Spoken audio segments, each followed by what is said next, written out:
Pozdrav svim fanovima najljepšeg sporta na svijetu, moje ime je Hrvoje. Danas vam predstavljamo jedan od zadnjih colorwaya Kyrie 4 modela. To je tie-dye colorway kojeg je Kyrie Irving nosio na zadnjoj All-Star utakmici.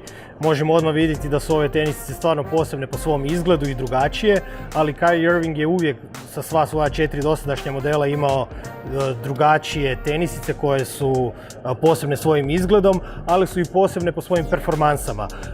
Ove tenisice se razlikuju od većine novih parova zato što možda se malo teže obuvaju, ali upravo zato daju neviđenu potporu stopalu, a naravno onaj ko zna kako Kyrie Irving igra, kako je eksplozivan i dinamičan na parketu, njemu trebaju takve tenisice koje podržavaju nagle promjene pokreta i kretanje pri velikim brzinama.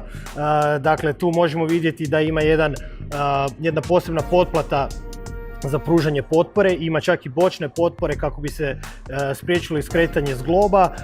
Gornji materijali su kombinacija mreže i brušene kože.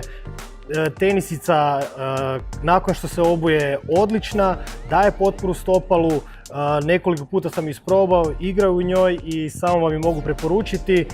Preporučam da svako dođete u Gross Basket, isprobate tenisicu i vidjet ćete o čemu pričam.